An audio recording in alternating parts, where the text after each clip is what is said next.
కోనార్క్ ఆలయం భారతీయ శిల్పకళా వైభవానికి తలమానికం. చారిత్రక కట్టడాలు, పురాతన ఆలయాలకు మన దేశం పుట్టినిల్లు. ఆలయాలు మనకి సాంకేతిక నిధులు. ఇలాంటి వాటిల్లో కోనార్క్ దేవాలయం ఒకటి.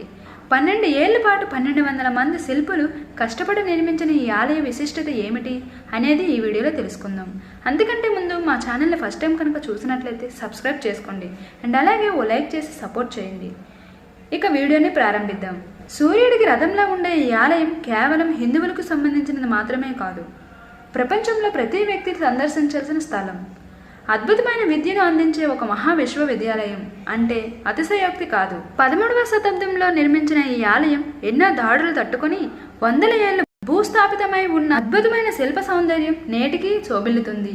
ఈ ఆలయం కేవలం హిందువులకు మాత్రమే సంబంధించింది కాదు, వ్యక్తి తమ జీవితంలో వివిధ దశలకు సంబంధించిన జ్ఞానాన్ని ఇది అందిస్తుంది.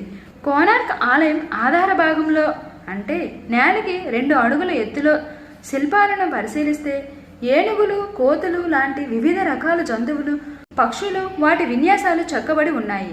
ఇవి ప్రధానంగా పిల్లల్ని ఆకర్షిస్తాయి. వాటి ఆహారపు అలవాట్లు సైతం ఇక్కడ దర్శనమిస్తాయి. వీటి పైభాగంలో వివిధ సంగీత వాయిద్యాలు, నాట్యం చేస్తూ కుస్తీ లాంటి కళను అభ్యసిస్తూ శిల్పాలు మనకు కనబడతాయి. ప్రత్యేకంగా ఒరిస్సా నృత్యంకి సంబంధించిన 128 రకాల పద్యములు ఉంటాయి. ఇవి 6 నుండి 10 వయసు గల పిల్లల మెదడుకు పదును పెడతాయి. రథంలా ఉండే ఈ ఆలయానికి 24 చక్రాలుంటాయి. ఇవి అందం కోసం చెక్కబడినవి అని అందరూ భ్రమపడుతుంటారు. కానీ అద్భుతమైన సాంకేతిక పరిజ్ఞానంతో రూపొందించిన ఈ చక్రాలు సమయాన్ని సూచిస్తాయని తెలిస్తే ఆశ్చర్యపోతారు. అలాగే రథాన్ని 7 అశ్వాలు లాగుతున్నట్టు రూపొందించారు. ఇవి వారంలో 7 రోజులకు ప్రతీక. సూర్యరశ్మిలో 7 వర్ణాలకి ప్రతీక అని కొందరు చెప్తుంటారు.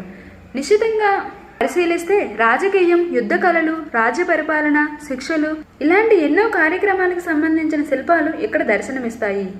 ఇవి కౌమార దశలో విద్యార్థులకు జ్ఞానం అందిస్తాయి. వీటిపై యవ్వనంలో ఉండేవారిని ఆకర్షిస్తాయి.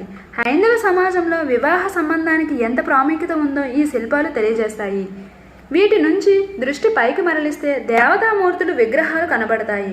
ఎలాంటి ఆకర్షణకు, మోహానికి లొంగకుండా మనసు నిర్మలంగా ఉంచుకోగలిగితే భగవంతుడు సాక్షాత్కరిస్తాడు అని చెప్పడమే వీటి పరమార్థం. ప్రధానంగా ఆలయ గర్భగుడి ఎంత అద్భుతమైన కట్టడం అంటే, గర్భగుడి పైకప్పులో 52 టన్నుల బరువైన అయస్కాంతాన్ని అమర్చి సూర్యభగవానుడి విగ్రహం ఇనుముతో తయారు చేశారు. ఈ అయస్కాంతం ప్రభావం వల్ల విగ్రహం గాలిలో తేలుతూ ఉంటుంది. ఉష్ణోదయంతో తొలి కిరణాలు నేరుగా ఈ విగ్రహానికి ఉన్న వజ్రపు కిరీటంపై పడి ఆలయం మరింత ఆకర్షణీయంగా ఉంది.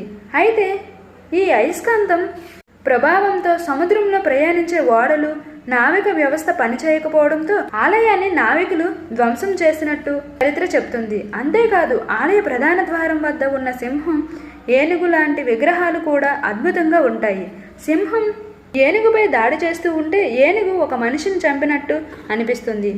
అహంకారానికి, పొగరికి సింహం నిదర్శనం, ఏనుగు ధనానికి ప్రతీక. ఈ 2 మనిషికి ఉంటే మనిషిని పతనం చేస్తాయని శిల్పం చెప్తుంది. అలాగే 10 అడుగులు పొడవు, 7 అడుగులు ఎత్తు ఉండే అశ్వాలు వీరత్వానికి, బలానికి ప్రతీకగా నిలుస్తాయి. ఇక్కడ శిల్ప సంపదను అర్థం చేసుకోవడానికి మానవ మాతృలకు సాధ్యం కాదని చెప్పాలి. ఇంతటి ఘనమైన కోనార్క్ ఆలయం భారతీయుల శిల్పకళా వైభవానికి తలమానికం. ఈ వీడియో నచ్చితే జస్ట్ ఓ లైక్ చేయండి చాలు. Thank you.